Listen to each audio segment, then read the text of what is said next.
Hello everybody and welcome to another Sponge Chat. My name is Jim and I am the author of Sponge ELT. I'd like to thank you all for being here again. We're building up the numbers. We're getting out there, getting lots of views, getting comments from you all from around the world. So please keep them coming. Very much feeling the love. This Sponge Chat is really special. I have two special guests to present to you all. So Karen Spiller and Sue Kay from ELT Teacher to Writer and ELT Publishing Professionals. Two massive names within ELT. So Sue Kay is obviously in this sort of the course book writing area, and Karen is within the editing world. Two experts within their field. And so it was really interesting to have both of them on at the same time, comparing opinions on a number of the aspects of materials development and coursebook writing. And this, I think, builds on quite nicely from Emma's talk, where we looked at perhaps some of the rawer details of dealing with briefs and so on. And so with Karen's perspective on the whole editing process as well, we really go deeper into that. And it was really, really educational. It's opened my eyes even more to what goes in, the work that goes into producing a course, which is extensive. So I think this one is going to be really, really useful for those of you thinking about moving into materials writing and you'd like to have a broader perspective or understanding of all the work that goes in, so that you can go into it knowing what's going on. Of course, if you do like this Sponge Chat, please give us a like, please subscribe, share the video with other ELT professionals. And of course, leave comments. If you have any comments, queries, questions, please leave a comment. I do respond either here or via email, so please get in touch. Well, that's enough of me talking. Let's get into it. I'll see you for the next one very soon. Okay, guys. Bye.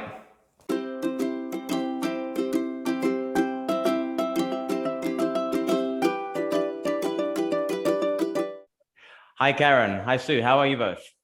Hi, Jim. Very well, thank you. Very well. Thank you both very much for being here this afternoon. I mean, I think you're both based in the UK, is that correct? Yeah, we're both in Oxford, actually, just not far from each other. Yeah, Oh. 10 minutes walk from each other. I suppose that's a good thing. Lots of socializing, I imagine, between the both of you.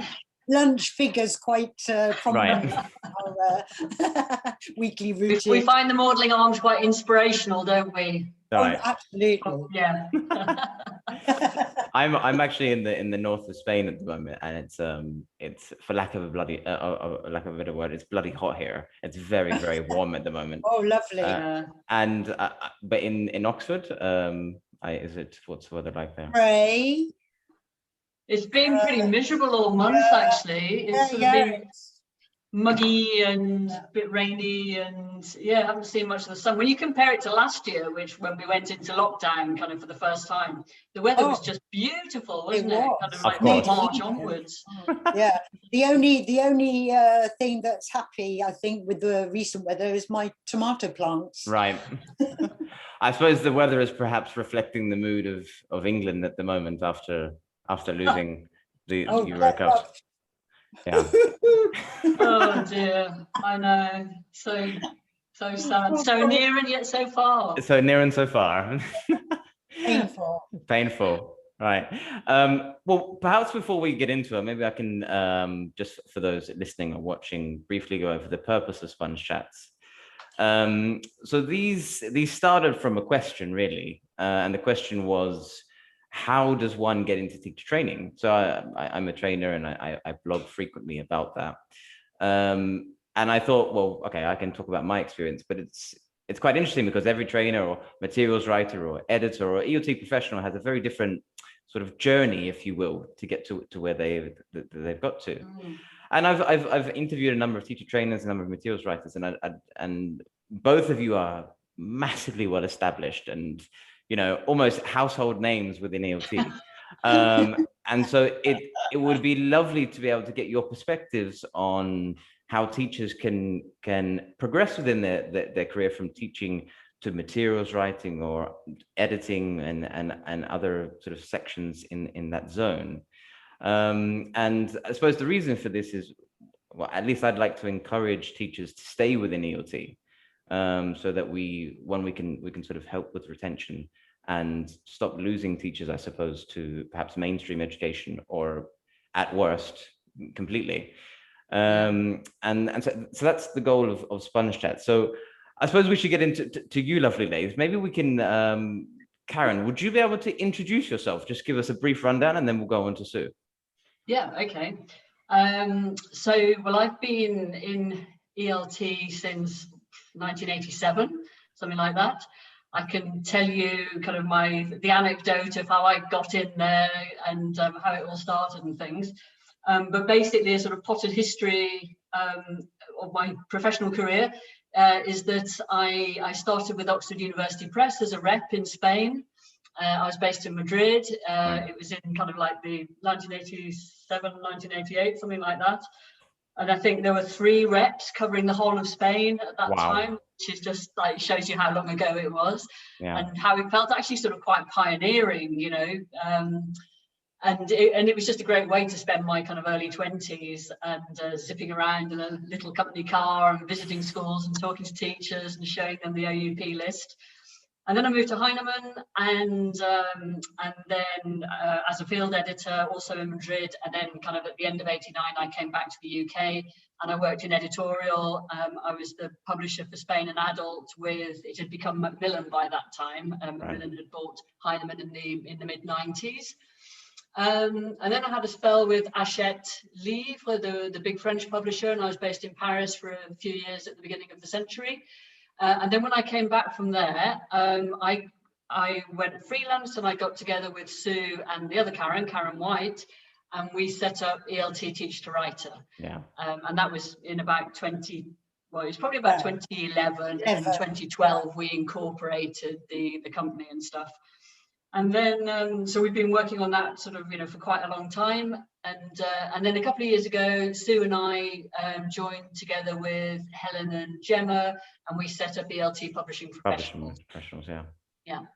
And so the time I've spent working on Teach to Writer and Publishing Professionals, in tandem, I've been doing a lot of materials development work, commissioning and development. Mostly for National Geographic Learning, and had a fantastic kind of spell of a dozen or so years kind of working with them to build up their British English list. Wow. Okay, it's quite a long CV there. All right. And because I'm very old, Jim. Not as old as me. And what about your Sue? What about yourself, Sue? Would you be able to give us a rundown of your professional career? Yeah, sure. So I started off as a teacher, and I started teaching EFL in France in 1980. Wow. So that's quite a while ago. Definitely. Yeah, so I started in France, but then when I came back to England, I got involved with a school in Oxford, which was a very interesting setup. It was a teachers' cooperative, called the Lake School of English. So when I joined it, it was a teachers' cooperative, and I joined as a teacher, but after a while, I was taken on as one of the cooperative members. So we had a lot of say in how the school was run. And it was an interesting and sort of quite a creative way to run a school, and very democratic, as you can imagine. Yeah. So the reason I mention that is because that setup enabled me to do my first writing project. Right. So when I joined the school in Oxford, it's always been the writing side of things in the teaching profession has always been my area of interest. So I started writing materials for the other teachers to use in the school. And these were resource activities to go alongside Headway. We were using Headway at the time, the very first edition of Headway. Yeah. I think it came out in the early 80s, because we, like everybody else, was using it. And we found that maybe there weren't quite enough interactive kind of activities to do, get our students speaking. And we were all very keen on that side of things. So I was, I wasn't given the job. I volunteered for the job of writing interactive activities to go alongside every unit of Headway. Right. So that was how I got started with the writing. A local author, Simon Greenall, he was doing research for his new project, which was Reward at the time. He was writing for Heyderman, and he came down to the school to observe some classes. Actually, I volunteered for him to come and watch my classes, and then I cornered him afterwards and said, "Oh, can I show you some materials I've written?" And on that basis, he invited me to write the Reward resource packs. So that was my first writing project. I'm going into a lot more detail than I probably should, but anyway. I'm telling you everything right at the beginning. Anyway, so that was how I got started with the writing. Right. And then the next writing project, Karen Spiller commissioned, that was for Heyderman, and that was a big course. That was a general English course called Inside Out. So I wrote that with my writing partner, Vaughan Jones, ended up doing 2 editions of that, and then became a writer full-time, pretty much full-time. I mean, I've tried to keep teaching, and I've managed to keep teaching, but more part-time. Right. The writing has really taken over as my main writing job. So ever since then, I've been full-time writing for different publishers. But thank goodness, I've continued to work with Karen. And also Karen White, the other member of Karen, she was so Karen Spiller was the publisher for Inside Out when I got that job, and Karen White became the managing editor.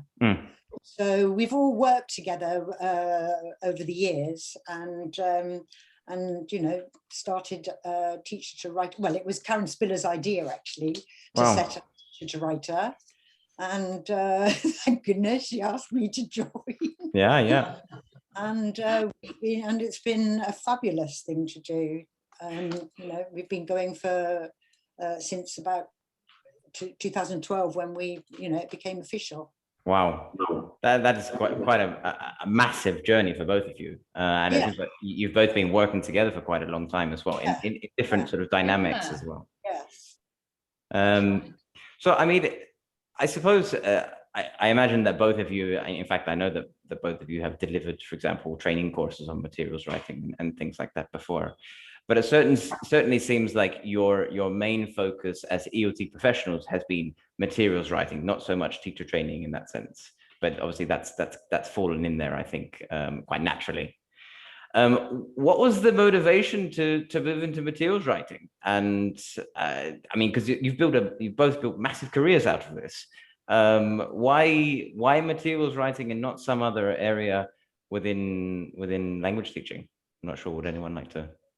Karen. So I suppose for me, I mean, I'm not an ELT writer. I'm on the publishing side of things. I'll kind of like develop concepts and sort of conceptualize courses and commission writers and put together kind of editorial teams to make those happen.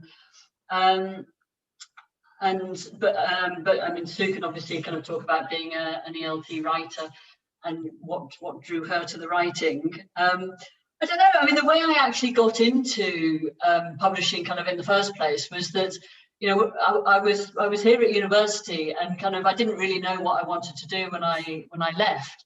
And I thought it'd be really nice to work for. I'd done languages, so the idea of going back to Spain was really appealing. And I thought, Oxford University Press, that's a really international organisation. I'll go and see them, see whether they can give me a job. So, the innocence of youth, kind of before, at the end of my final year, I just walked up to the offices, sort of knocked on the door and asked to see the managing director. I didn't have an appointment or anything. And I mean, good on him. He he saw me, and he just, you know, sort of gave me half an hour, and we had a chat, and he told me what I needed to do to be considered to, you know, be taken on by Oxford University Press in Madrid. And the thing that he told me to do was to get some teaching experience. Right. So so at that point I did an ELT teaching qualification, and then I just went out to Madrid, kind of, you know, mid 1986. And in those days there were, you know, not a lot of teachers after, you know, looking for a big number of jobs. So it was really quite easy to, you know, to get a job, and you didn't really have to be very experienced as a teacher. I mean, this was my first teaching job, and again, it was just sort of knocking on doors and things. I think things have changed, and for the better, quite radically since. You know, I don't think you get a complete novice like me sort of being taken on, you know, without any experience or someone to vouch for me. So so that's how I think I'd always got it in my head that I really wanted to, you know, because of what it offered, that's what I wanted to do. I wanted to be in Spain. I wanted to, you know, sort of enjoy that whole kind of pedagogical, educational world, and I wanted to do kind of that creative side of things, you know, by understanding what it was that teachers needed in the classroom in terms of resources to help them deliver great classes. So being a rep was actually really important to me, and really kind of informed sort of how I went about kind of commissioning and publishing generally sort of later on in my career. You know, unless you talk to teachers, and ideally kind of a large number of teachers, because you know, no one teacher sort of has the same take on materials. Otherwise we'd just be selling one course book probably the world over. Yeah, so that's pretty much kind of why I wanted to get in, and what drew me to you know, to publishing and publishing materials. Excellent. Thank you for sharing that. And okay, I have many questions for you, but we're going to go through Sue, and then we'll come back. I'm going to give questions for both. And Sue, your motivations to move into writing. I mean, you said that you said that you're working in the sort of that cooperative in the teacher cooperative, and that you volunteered for that. It seems like you were actively seeking out those opportunities to create materials. Yeah, no, because that was the bit of teaching I liked best, making materials. I suppose I got into it because I liked it, I enjoyed it, and I think over the years I became good at it. I really love the blank page.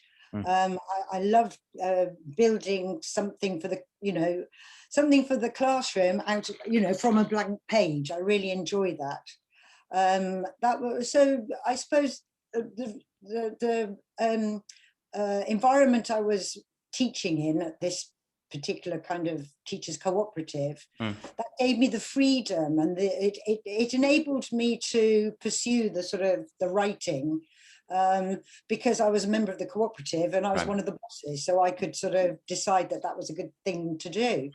But also we did a lot of teacher training at the Lake School. I set up the teacher refresher courses that were really popular for years and years. But so yes, when you become a published materials writer, you have to do a lot of teacher training, because you have to go around promoting your books. The book itself, right? And that kind of promotion involves teacher training. Yeah. So, you know, most of the promotion work that I did on the books was, you know, about methodology. But then the materials, although sort of materials writing was my job, the whole idea of telling people how to do it came about through Karen having the idea to set up Teacher to Writer. Right, okay. Yeah. So I think there was a very clear gap in the market, wasn't there, Karen? Yeah. You saw it anyway. Yeah, well, I think all three of us, you know, Sue, Karen and I, we were always being asked by publishers, you know, if we knew a writer who could, you know, do a primary course or write some exam prep material or something, or if we knew editors, you know, freelance editors who might be available to X, Y, and Z. And we thought it's like a really funny way. It's so unstructured, the way that publishers kind of go about finding their writers. You know, it was often sort of dependent on, you know, whether they happened to ask us and we happened to know somebody that we could recommend, or, you know, typically at a conference, if they sat next to somebody at the conference dinner and got chatting to them, and this person said they were interested in writing, then, you know, something might happen, go forward as a result of that. But when you think of, you know, the way you get into lots of other professions, there are sort of, you know, usually kind of certain things that you can do to prepare exactly to sort of like make yourself a bit more expert, so that you kind of, well, we always talk about hitting the ground running. Because the other thing about getting into writing is that, you know, because before Teach to Writer there was really no training available, that the way writers became good writers was that when they started and they submitted a manuscript, they'd get feedback from their editors. There might be kind of like a pilot of the material, and they might get feedback from the classroom. But it was a whole lengthy process of writing, getting feedback, redrafting, you know, and it just went on for a long time. And obviously this was a kind of an apprenticeship for writers. And, you know, by the time that, you know, you got to the end of your first course, then, you know, obviously you were well in the swing of it, and you'd learned a lot of things, and you could take all of those into your second project.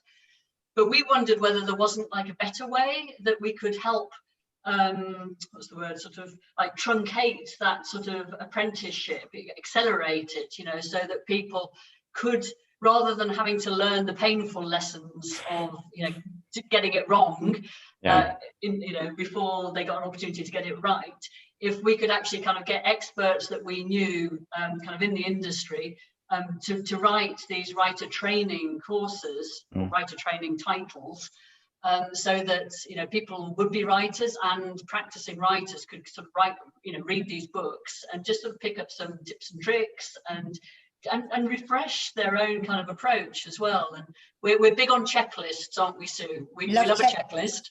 We love a checklist. Yeah. So there are plenty of those in the books. Yeah. Checklists are great. Checklists are great. So.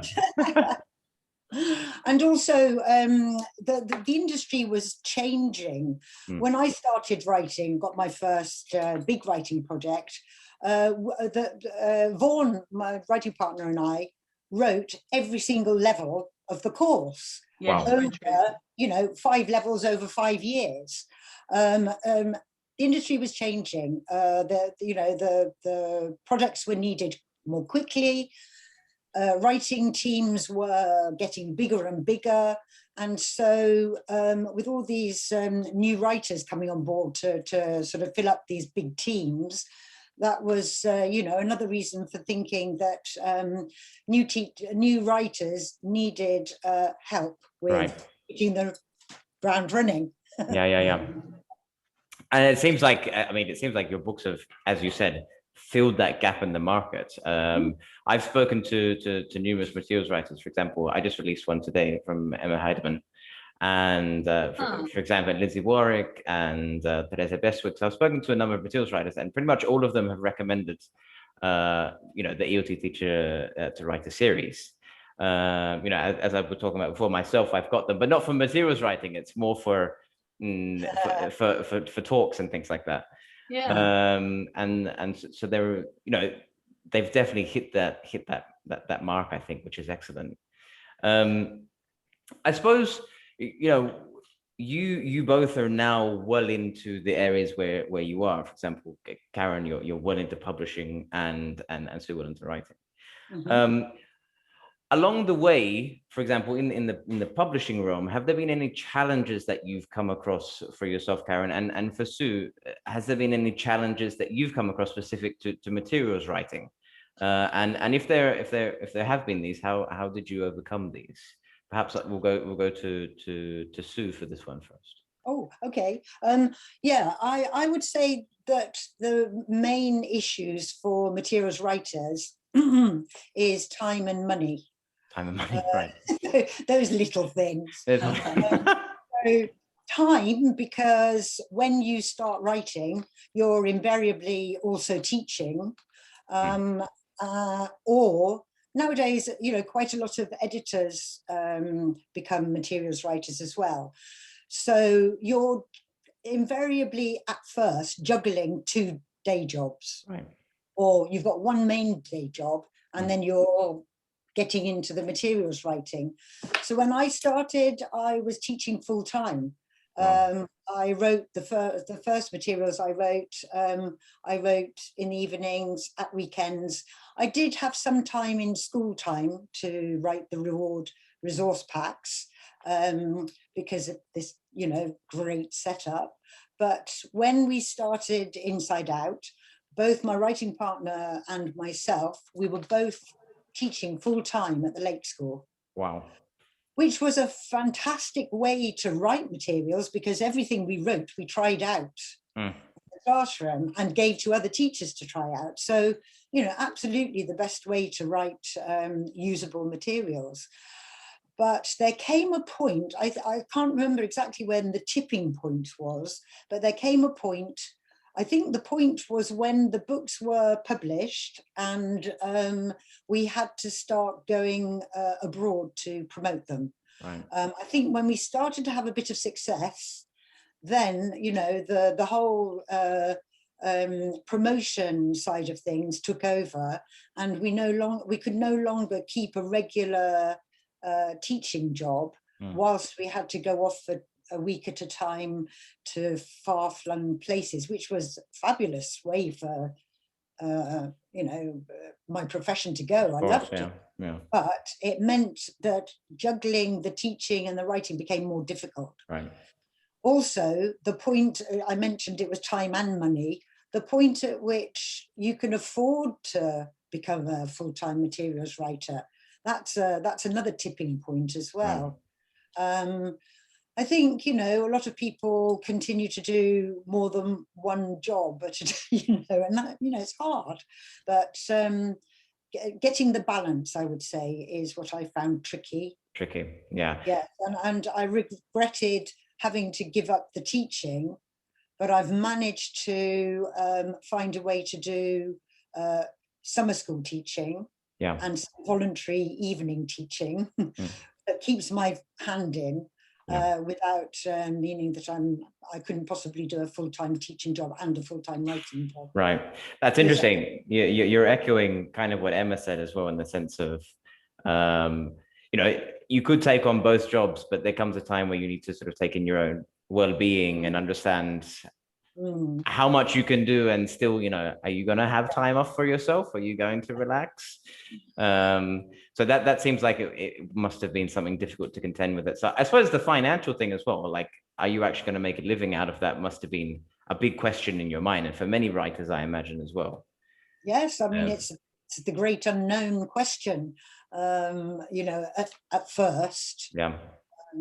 But then, you know, if you're lucky enough to have some success, then it gives you more freedom to continue doing the projects you want to do. Definitely. Okay, brilliant. And what about for yourself, Karen? Well, I think so. Two different types of challenge then. I mean, in publishing, I think there's been like the really technical type challenges, which have just been to do with the way the industry has developed and the way kind of technology has, you know, developed and, you know, really become a lot more efficient. I mean, I remember the first books that I worked on, you know, they used to be typesets. You know, we used to kind of send handwritten manuscripts away to wherever they were typeset. I can't remember exactly which countries they were now, and then they'd come back in just sort of like a form of galleys, and then you'd have to cut them up and paste them into, you know, you do the paste up to see what fitted on the page. You know, you'd have obviously kind of the format of your book and everything, and then obviously desktop publishing happened, and that completely transformed that whole publishing process.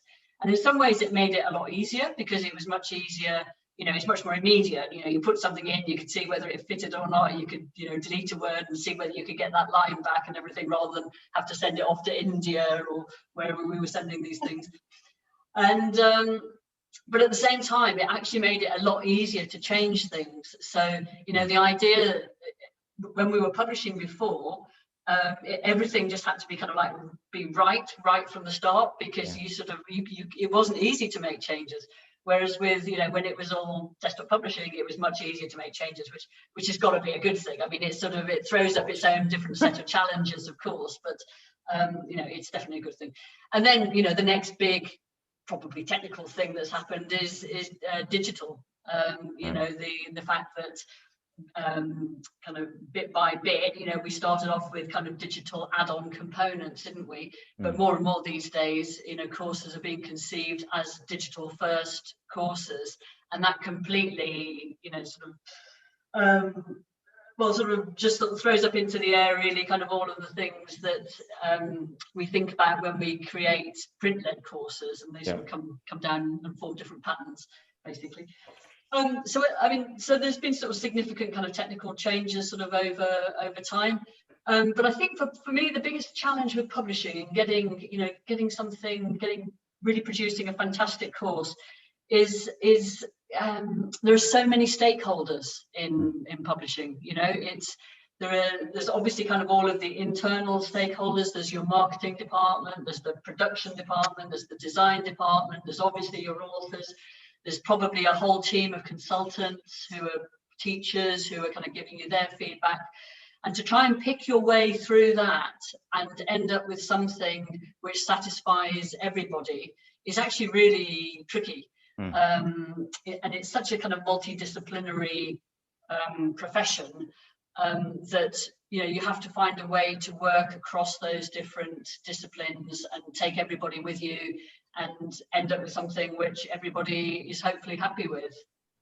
That seems, you know, like a massive thing to do. In fact, in my last Sponge chat, I was speaking with Emma, and I asked Emma, well, it sort of came up naturally about the beliefs or underlying beliefs of writers, you know, regarding methodology. And she kind of said, well, yes, writers may have their beliefs, but there's also the editorial team, which kind of present the brief, and there must be a lot of work that goes behind that. And I suppose it came to my mind that not only the writers have their beliefs, but also the editors and the whole editorial team. And like you mentioned here, there's a lot of stakeholders involved. So that must be quite difficult to bring all of that together. Well, that's absolutely right. And, you know, when Sue and Vaughan wrote Inside Out, it was very much an author-led course. And you know, and it was a very successful course, and Sue and Vaughan brought their beliefs, and you can talk about this, Sue, in a minute, but I think these days the tendency is that, you know, publishers, I mean, it costs like so much money to publish a course. I mean, it probably costs $5 or $6 million minimum. Wow. And that's not kind of taking account of the salaries of people who are sort of, you know, on staff and things. It's so you have to be really sure that you're getting it right, and that you're not going to just publish a turkey which no one's going to buy. And because the publishers have usually got so many different marketing people and sales people kind of in their markets around the world, and they've got such good kind of conduits to such good contact with teachers and end users and influencers in the market, that actually it's those people's kind of feedback and input kind of into the brief which is so important. And then so that definitely kind of informs the brief. I mean, obviously together with the whole sort of methodology, you know, and any kind of ministry requirements and so forth. But then as you go through the publishing process, it's sort of very normal and really essential to have these kind of check-in points. Right. Where, you know, so it might be, for example, like you get your proposal and you send that back out to people, and then you can pass that feedback on to the authors and the editorial team, and then you can do some revisions. When you do your prototypes, your sample designs, you know, for a unit, all of those have to go out to the market to get feedback, and then go through sort of like lots of different iterations. So it's moved a long way from, you know, sort of the authors driving the whole project. I mean, ideally, you know, you obviously want authors who have deep convictions about, you know, pedagogy and what works in the classroom, and lots of experience. But you also have to, you know, just talking about these other stakeholders, you have to sort of keep everybody happy and value. I mean, it's not just sort of a checkbox exercise. It's, you know, it's a very valuable exercise to have everybody's input kind of at all these different points during the publishing process. That is a massive sort of eye-opening thing to think about. You know, for me, I'm quite, you know, very naive with the whole process, and this chat, as well as, you know, Emma's comments, has sort of really opened my eyes to how much work actually goes into producing a course. It seems ginormous almost. Like it must be years of work, I imagine, to go into that. Okay, so getting into it, thank you for sharing your thoughts on the whole sort of editorial process. It's a massive endeavor. And perhaps I'd like to shift the focus perhaps to Sue. Your perspective on course books as a course book writer, as well as a teacher. How do you view course books? Often we use this idea of the metaphor of course book. Like, is it a tool? Is it a syllabus that needs to be followed? You know, every activity, every page. Is it the Bible? These sorts of things. How do you, as a course book writer and teacher, view the course book? I love the course book.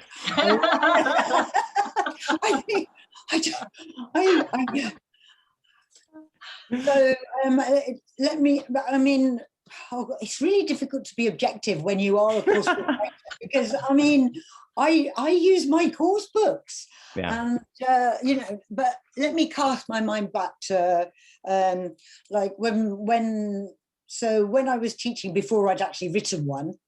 Mind you, things have changed so much. Oh, crikey, I don't know. I put it this way.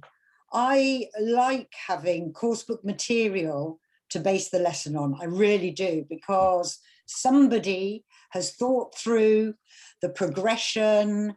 Somebody has written some really good grammar explanations that, you know, is not my area of expertise.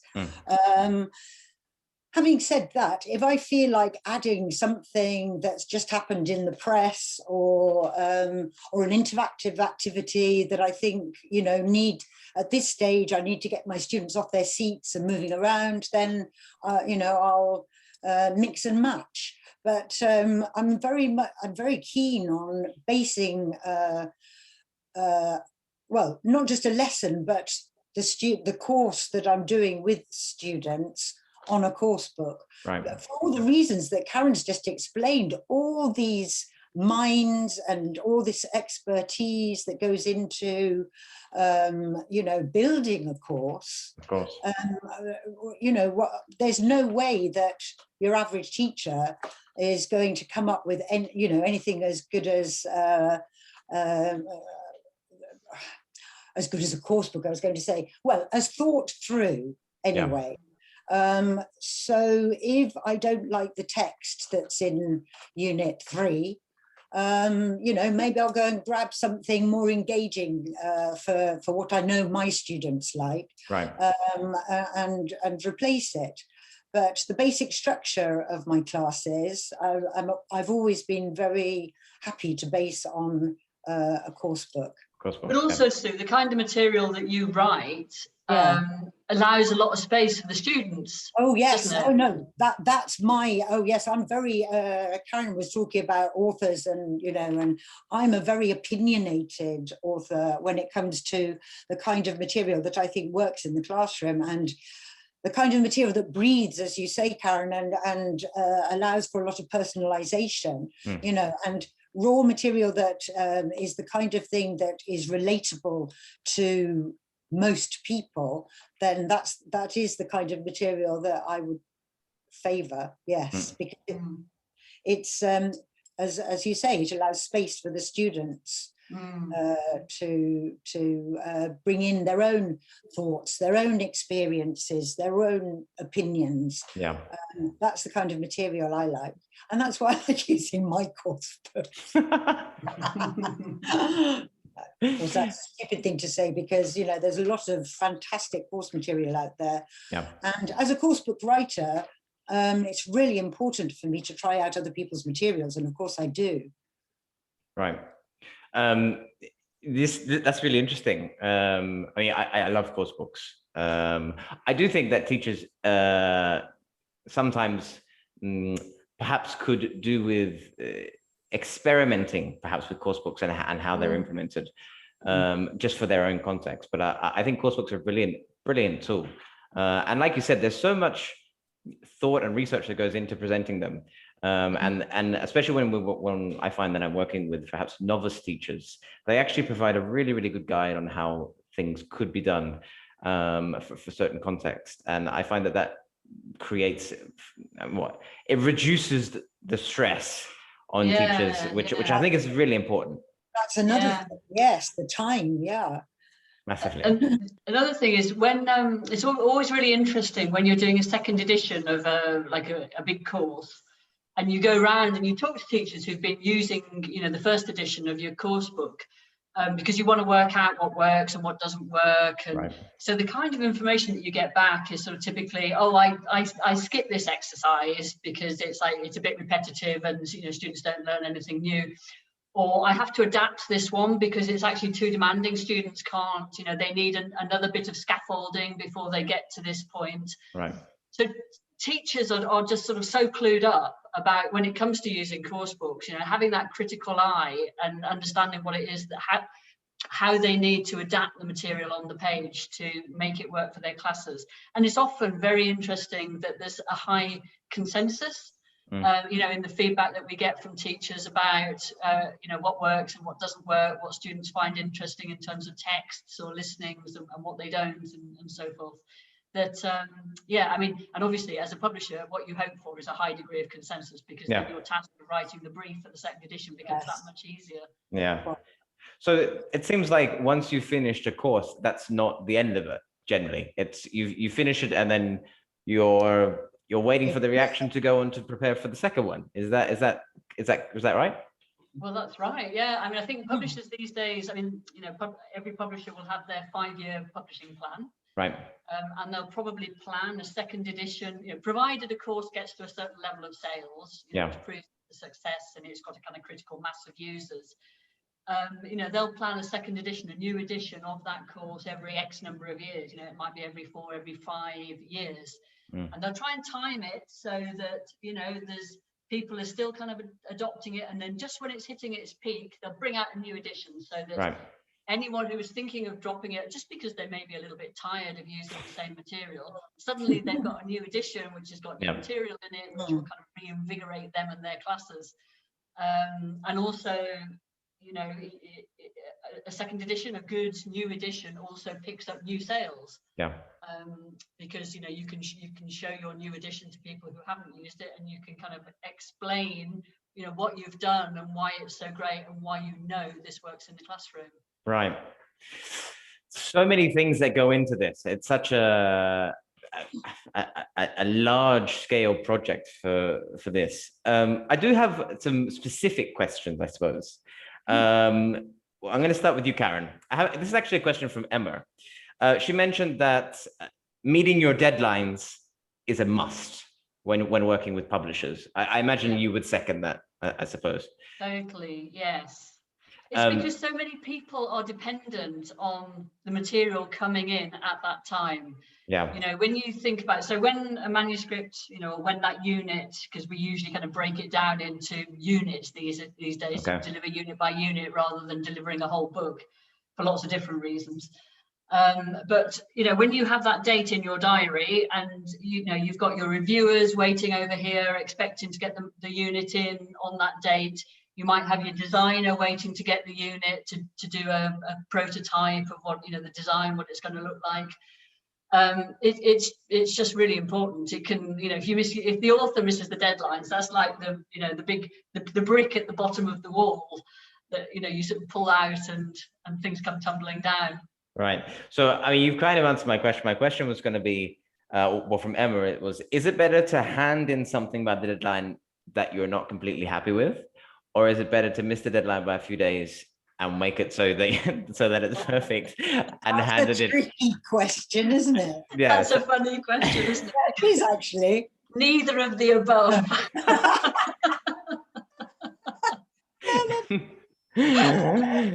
Right. No, I think if you can't make the deadline, don't hand in some rubbish that you know isn't very good. it's much, much better to kind of be able to predict that it isn't going to happen, and as early as you can kind of give your editor notice that, you know, this isn't going to happen on this date, so that the editor can then kind of let all these other people know that it's, you know, going to be a few days late, and then take that extra time to to do a good job on it. Okay, brilliant. That's Excellent. what you do, Sue, is it? Oh God, I was just thinking as you were talking, I was just thinking, oh my God, there have been times when we've been late, and I'm not proud, but I think the point is communication. Right. Yeah. You know, keep good, and we've just been blessed with the most amazing editors, but you build that relationship by being honest and also trying your best. I mean, you really do have to try your best to be on time because of all the other people who are dependent on getting your original bit of material. Right. Yeah. But if you really are struggling, and it happens, Of course, then communication is number one. Communication number one. Right. Yeah. My question for you, Sue, is what would be your favorite and your least favorite aspects of material writing? My favorite aspect of materials writing is the blank page. Blank page. Okay. I like to start from scratch. That's why I particularly enjoy course book writing. My least favorite aspect of materials writing, I've got a few. I'm not fond of writing. In fact, I usually don't write the grammar boxes because my writing partner is really good at that sort of meticulous work. I do like I like the way we work. We say I dirty the page and my writing partner shapes it. That's how I like it. So I suppose, you know, maybe my least favorite way of writing, maybe my least favorite writing is what I would call writing by numbers. A lot of writers go on and on about loving type briefs. I'm not a big fan of type briefs personally. I mean, obviously, you know, I like to know what is expected of me, but I like more leeway.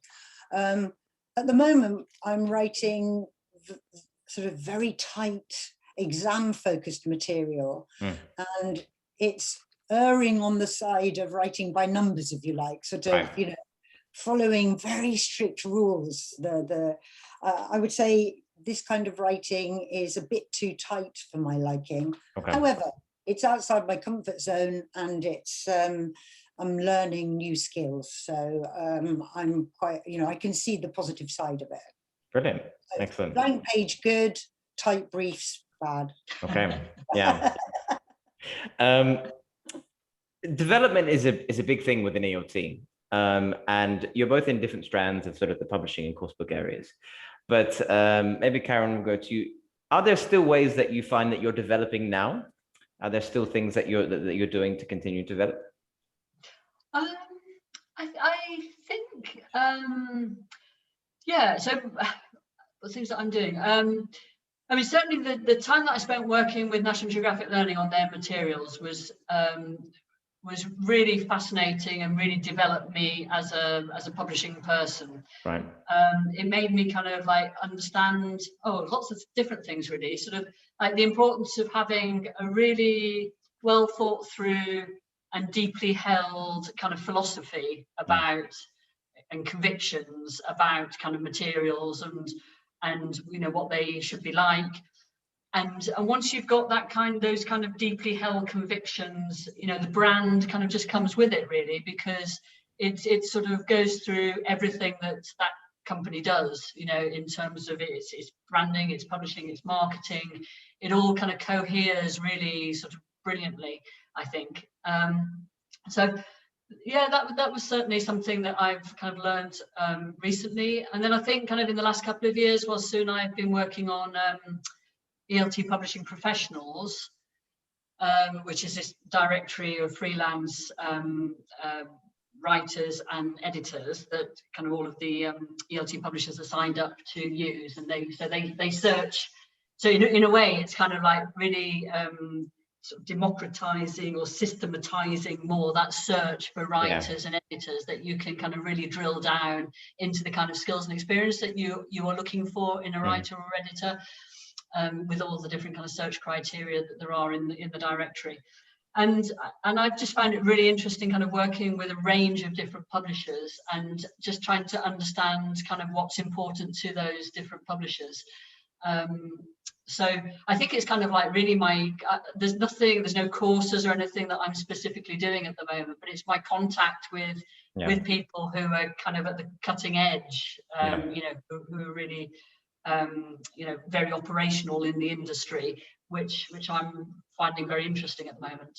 I suppose there are so many aspects of your job that combine so many different, not only language teaching per se, but there's marketing that comes involved, there's pedagogy from SLA, it sort of all comes together into this, you know, where you're combining everything. Yeah. So that must be, I mean, massive learning curves, I imagine, throughout your career dealing with that. Well, I mean, I think you have to realize as well that you can't, you don't have to be expert in everything. You just have to be able to work with people who are expert in all of these different things that you need to kind of create great materials. Yeah. And I think that's a big part of publishing. Would you agree, Sue, that, you know, like respecting designers who are, you know, brilliant at design, or respecting picture researchers who, you know that photo is absolutely perfect for that lesson. Yeah. Absolutely. You know, just because you're running the project or writing the book, it doesn't mean that you kind of know better than other people who've got these different kind of areas of expertise. Right. Excellent. And what about your Sue yourself? Are there any things that you're finding you're still learning at the moment, or there's things that you're still developing in? Oh God, yes. Well, ELT Publishing Professionals has been a complete revelation to me. I know far less than Karen does about how the whole industry works. So I've learned a lot about that through working with different publishers, and generally being in touch with, we've got over 400 freelancers in our directory, just being in touch with them on a regular basis. Plus, we've got this brilliant, though I say myself, continuing professional development strand going. And, you know, I've learnt loads from that as well. Brilliant. You know, so in that way, from teacher to writer as well. We've just, our latest book, I happen to have it on my desk. I can see ones, yeah. Our latest book, How to Write Inclusive Materials. Brilliant, yeah. Oh boy, when we read these manuscripts, I mean, personally, you know, a book like that, which is, you know, full of rich sort of ideas based on experience, based on talking to people with different experiences, you can't help but learn a lot. Yeah. You know, so from the books, I've learned a lot, but also in my own writing. So I'm writing this exam material at the moment, which is outside my comfort zone. I don't, you know, it's not another learning experience, right? Yeah. And, you know, there again, look what I've got on my desk. That has been a bloody lifesaver. I honestly don't think I would have been able to write a multiple choice activity without it. I wouldn't. So, you know, all the different aspects of the profession that I seem to be involved in feed into one another. Yeah, brilliant. In a very nice way. Excellent. Brilliant. And like you said, those books are so helpful. But there's so many topics that you've got in the titles as well, which is excellent. It's amazing, isn't it? I think we've got something like 29 books or something. Oh yes, including the compendium. Including the compendium. Yeah. And people Sorry. No, I was going to say, people have started coming to us now. You know, at the Exactly. beginning, we asked people, you know, would you be interested in, because you're, you know, you're really good at, you're very knowledgeable about video or whatever. Now people come to us and say, would you like a book on this? That's amazing. Yeah. Yeah. We're getting to the advice section in a sec. But I imagine that we're going to speak about this in the advice section, but I'd like to do it before.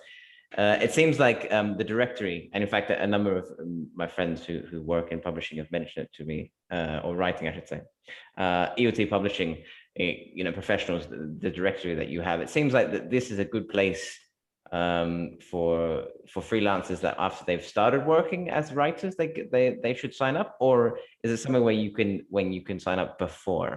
How you does sign up for different reasons, I think, depending on where you are in your career. So to get work from it, I think you probably need to have some experience of writing and editing, because publishers, when they search for people to outsource work to, they're looking for people who can already do this work. Of course.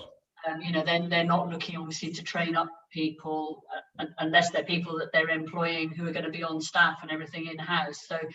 So I think from the point of view of, like, you know, wanting to get certainly editing work through it, and probably writing work, I think as well, that it's better if you have got some experience. You know, that we have sections sort of in the profile where, you know, you can sort of list your employment, and then you can list all of your freelance projects. And so if you can sort of list a few good freelance projects, then obviously people can see that, oh, look, you know, they've worked on, that was the content development editor on you know, the latest edition of Cutting Edge, and that's exactly the sort of person I'm looking for the new adult course that I'm developing. Brilliant. But there are other things that we offer as well, which I think would be, you know, you could be like a novice editor or a novice writer and still join the directory for things like the CPD strand. I don't know if you're familiar with that. No. So Sue, you were referencing it earlier, weren't you? Yes. And we do like a webinar, basically, kind of every 2 months, on a topic which is sort of typically a zeitgeist topic, you know, is very of the moment, and the kind of thing that might be a training session on something that typically in-house staff would get training on, right. But as a freelancer, you don't get training, obviously, because you know, it's up to you to get your own training. So the last one we had was by Avalane. An Avalane author is kind of like the go-to digital writing platform. And quite a lot of the work these days, a lot of the publishers use Avalane Author, and so a lot of work that's freelanced out requires people to have experience of working on this platform. So I think that was like a really helpful thing, you know, for people to attend. Sue, we had the wonderful Mike from Pearson, who talked about the global scale of English. That's right. Yeah, very practical session. And then we've had Ladybird Education talk about diversity and inclusion. Brilliant. And like we've had CPD... Learn talk about one. Sorry. No. I was going to say it's CPD focused for editors and writers, which is lovely. I'm not sure if there's actually that much of that out there. You know, I always see webinars for teachers, for example. But it seems like as you move, for example, for my role as a teacher trainer, unless it's a paid sort of development course, there's not a load of development that's available for trainers, for new trainers, for example, or for new materials writers that I've seen. I'm not sure. I think you're right. I mean, I think, you know, some people in our directory think it's just worth belonging to the directory to be able to attend, you know, these 6 webinars a year. Yeah. Oh, interesting. Well, I'm going to put links down to ELT Publishing Professionals, as well as ELT Teacher to Writer in the blog and in the video. So hopefully we can get some teachers onto there. Let's get to the advice. And now we have 2 very different sort of strands here, and maybe we'll start with Sue. If you had to choose 2 or 3 pieces of advice for teachers that are, maybe they've experimented with materials writing in their local context, and they're like, you know what, I want to give this a shot. What would be your advice for teachers that are thinking, I'd like to make a little bit of money out of this? I was going to say, well, obviously so these people, they're teachers, but they've already done some writing and they think, oh, I want to get this published. Is that what you mean? I mean, maybe they're just looking at and moving into materials writing because they enjoy it and they've done it in their own context, and they find, I can create effective materials for my own context.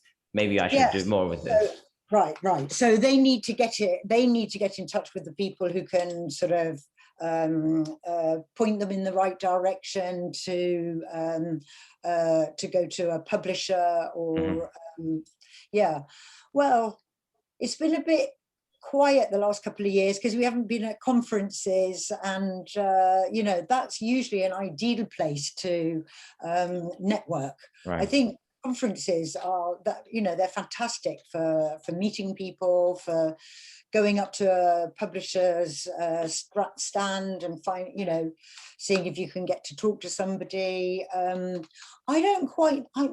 really don't know how it works these days. What do you think, Karen? What would you do if you were a novice? Well, I think I'd probably get in touch with the publishers' reps in my local area, right, and say, look, if you're ever wanting to do roundtables or focus groups, on different courses, on things that you're thinking of developing in your publishing plan, or if you want to bring commissioning editors or development editors out to the market and have them sit in on my classes. Yes, well, that's right, exactly what I did with Simon Greenwell.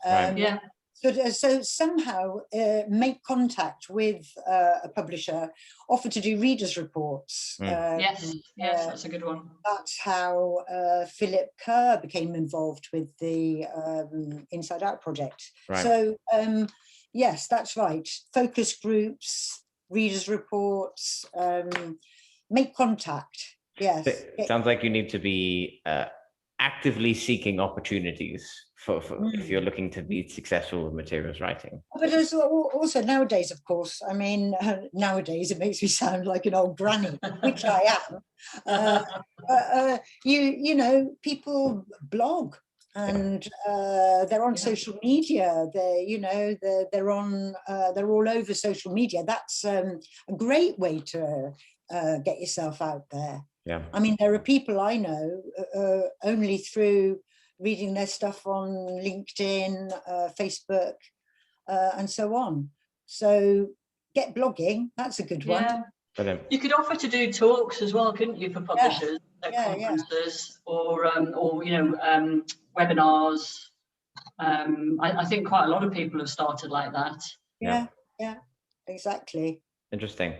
It seems a common theme in many of these talks with materials writers seems one to be networking, get out there speaking, but also to be active in, if you've got materials that you've done already, put them on a blog, create sort of that online profile where editors and so on can see your work.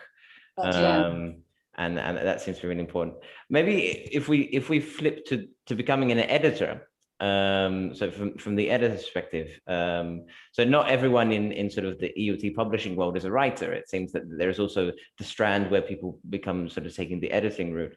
Karen, is there any advice you have for professionals or teachers that may be looking to move in there, or professionals that are looking to move into that editing strand? Well, it's having a background in teaching is really important to being a good editor, sort of having an understanding of how books are used in the classroom and what teachers want to get out of the books really kind of informs how you would develop them and edit them. So again, I think, most of the, for the big UK-based publishers, I think they do have different publishing centres around the world, but I think a lot of the publishing kind of happens from the UK. Right. And editing is still something that you kind of need to, I don't know whether this is going to have changed after the pandemic, but I mean, before the pandemic, people used to go into the publishers, and you know, they'd have a desk at the publishers, and they'd kind of like work on their manuscripts and stuff. Right. And because the whole thing, as we were saying earlier, is so sort of like, you know, cross-functional, that it's sort of almost important to kind of, I think, be in the building. It's like, is it Google or Microsoft or somebody who's going to start asking their people to come back into the offices, because they love this kind of cross-fertilization of ideas. And you know, the idea that you might bump into somebody from a different department on your way to the loo is actually a really good thing, because you know, because it has you can have a conversation which otherwise you wouldn't have. So so there's a geographical kind of like issue with it, but again, I think, you know, the way to get into it is to contact your local reps. If you're sort of out in the market, offer to, you know, as a teacher, to write readers reports, you know, because readers reports can lead into editing just as much as they can lead into writing. Right. And also, you know, you offer to do talks at conferences, because you know, you have a lot of credibility when you stand up as a teacher, especially if you're an experienced teacher, and perhaps, you know, you're a teacher trainer or something, that, you know, the people who are in the audience are other teachers, and so, you know, you have a lot of credibility when you start talking about a publisher's books and saying why you think that they're good, for example. So it's a lot to do with relationships, and you know, just take advantage of any way you can find, really, to you know, to make those relationships. Brilliant. Excellent. Thank you very much for that. Our final section is always generally the book recommendations. So I always ask someone, what would be your book recommendations? Now, it's kind of, I suppose, I have an idea of what you're going to say. But if you had to, specifically for materials writers, for example, for course books, and for editing, I suppose, I don't know if I imagine there must be books to become editors. I'm not sure. Well, to be honest, the teacher to writer books are great for editors as well. Yeah, there we go. Sure. So I imagine the teacher to writer series is just what we're going to say there. But are there any other? That's a good one for editors. That's a really good one. Yeah. A lexicon for ELT. Yes, a lexicon by the wonderful Diane Nichols. It's well, it is what it says. It's all the terminology that you think, oh, what does that mean? You know? That's good for editors, I would have thought. Because jargon can be a bit of a barrier, can't it? You know, from getting into a profession, like people are almost talking a foreign language sometimes, and they all understand each other. But if you're trying to get into that, then it's sort of quite difficult to work out what everything means. So yeah, that lexicon, I think, helps. I have got a book on my desk that isn't how to write a teacher to write a book. Basically, anything by Scott Thornbury. I mean, look, he's got all the sticker pages, you know, and it's all scribbled on. But that's one of my favourites. Beyond the sentence, the Macmillan books for teachers. Basically, anything by Scott Thornbury. He just has a way. You know, his materials and his ideas are the kind of things that work in the classroom. Yeah, they're common sense. So I would recommend any books. Anything by Scott Thornbury. Yeah. I've never read a dud.